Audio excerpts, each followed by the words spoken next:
दोस्तों, Bharat coking coal limited की बात करें तो स्टॉक के अंदर फिर से आज जबरदस्त वॉल्यूम हो रहा है और काफी अच्छी खरीदारी देखने को मिल रही है। स्टॉक फिर से आगे बढ़ता हुआ दिखाई दे रहा है। आप देख ही सकते हो कि इसने एक रिकॉर्ड तोड़ रिटर्न दिया है आईपीओ ने लिस्टिंग के वक्त। और आप देख ही सकते हो कि जब लिस्टिंग शानदार होनी थी, क्योंकि बहुत ही जबरदस्त ओवर सब्सक्राइब हुआ था, तो काफी सारी संभावना पॉजिटिव स्टॉक को लेकर, काफी फेयर वैल्यू भी था और आने वाले समय इसको लेकर उम्मीदें भी बहुत ज़्यादा है। तो अब यहाँ से और तेज़ी बन सकती है या फिर यहाँ पे गिरावट की संभावना बनेगी।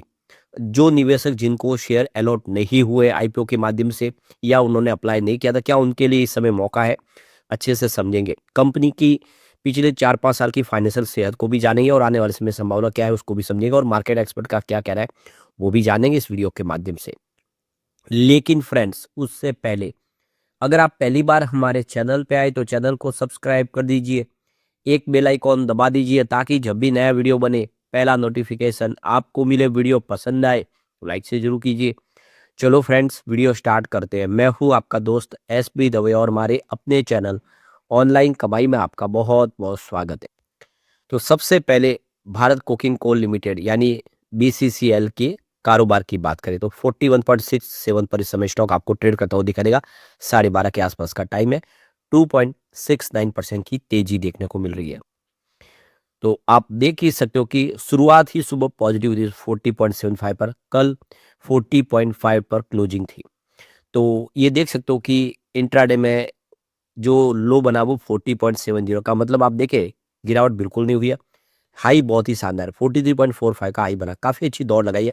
कल आप देखें इसने 40 का लो बनाया था लेकिन हाई 45 का था। कल के दिन में बहुत ही बेहतर प्रदर्शन किया था। उसके बाद में प्रॉफिट बुकिंग आ गई थी, काफी अच्छी दौड़ थी। अब देखे कोई स्टॉक अगर 90% का पॉजिटिव रिटर्न था, 23 रुपए का स्टॉक अगर 45 पे चला जाता है और वो भी आईपीओ लिस्टिंग के दिन, तो कोई भी फायदा उठाना चाहेगा।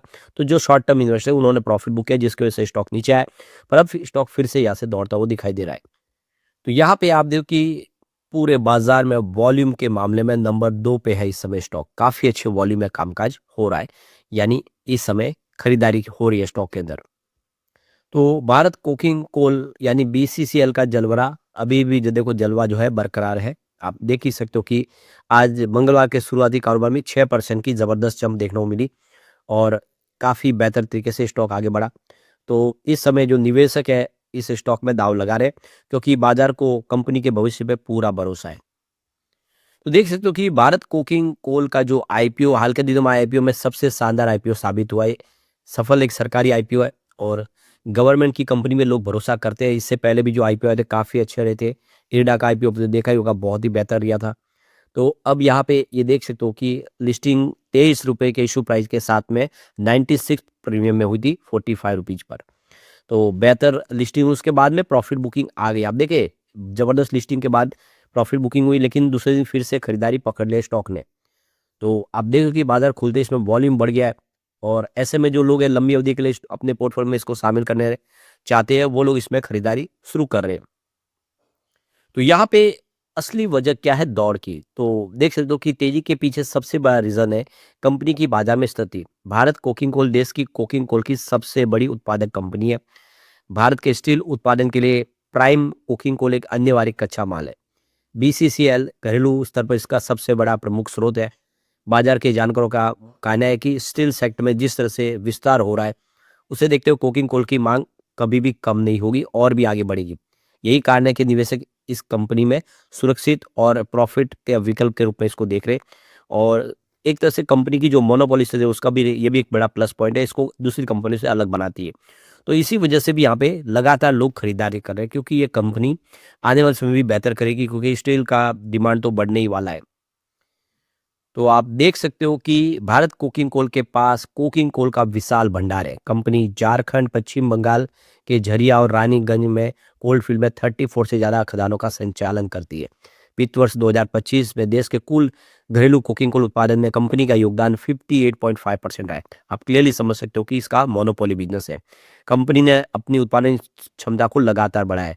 नई वॉशरी बनाकर कोयले की गुणवत्ता में भी सुधार किया है। सरकारी सहयोग और कोल इंडिया का बैकअप होने की वजह से कंपनी का जो वित्तीय और तकनीकी रूप से काफी मजबूत इस समय दिखाई दे रही है और इसी वजह से भी निवेशक जो बाजार में इसके ऊपर भरोसा कर रहे हैं। तो पिछले कुछ सालों में देखें तो कंपनी की वित्तीय स्थिति में काफ़ी सुधार आ गया है। जहाँ कंपनी का प्रॉफिट 664.78 करोड़ के आसपास था, वही मार्च 2025 तक बढ़कर 1240 करोड़ तक पहुंच गया। सितंबर 2025 तक कंपनी की कुल संपत्ति 18,711 करोड़ को पार कर चुकी है। कंपनी अब अंडरग्राउंड खदानों को फिर से खोलने और सौर ऊर्जा परियोजनाओं के माध्यम से अपनी आय के सोर्स को और बढ़ाने पर काम कर रही है, यानी कुछ और रास्ते तलाशे जा रहे हैं।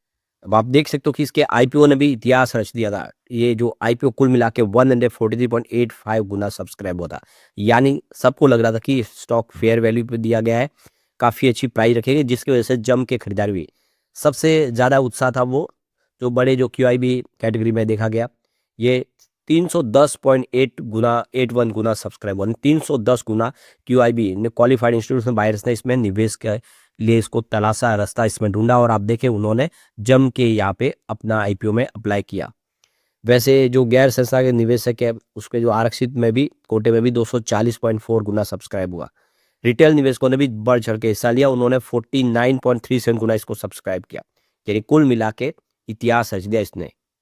तो ये देख सकते हो कि देश में स्टील और पावर सेक्टर के लिए कोकिंग कोल की डिमांड है वो और तेजी से बढ़ेगी।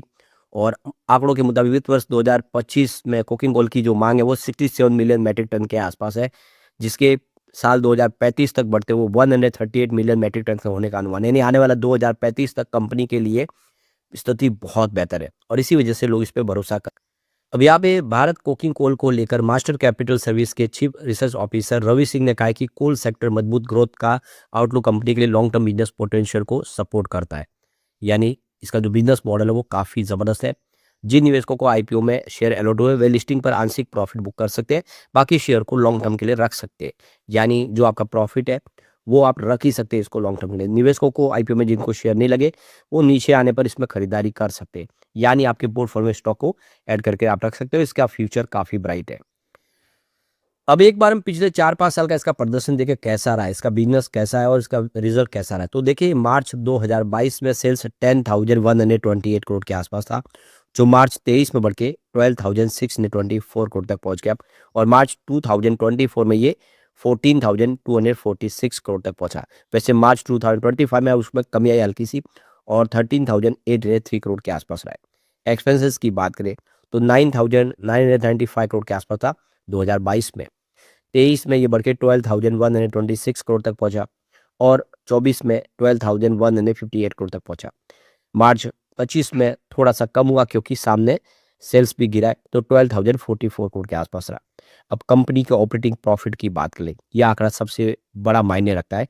तो 133 करोड़ का ऑपरेटिंग प्रॉफिट था मार्च 2022 में। 23 में ये सीधा 499 करोड़ तक पहुंचा और 24 में तो सीधा 2088 करोड़ तक पहुंच गया।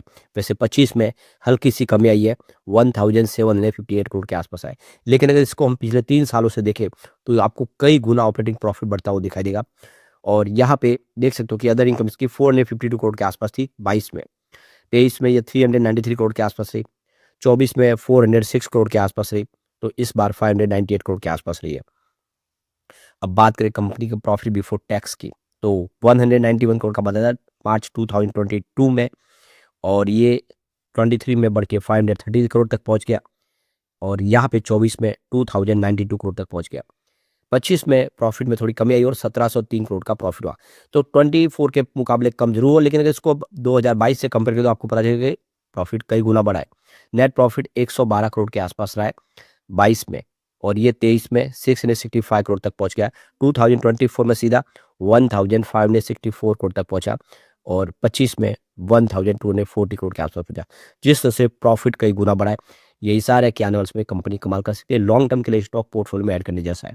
लेकिन फ्रेंड्स, कोई भी इन्वेस्टमेंट करने से पहले अपने फाइनेंशियल एडवाइजर से एडवाइस ले ले या अपना खुद का रिसर्च करें, क्योंकि मैंने वीडियो आपके एजुकेशनल पर्पज के लिए ही बनाया। वीडियो पसंद आए तो लाइक से जरूर कीजिए और चैनल को सब्सक्राइब कर दीजिए। Thank you friends.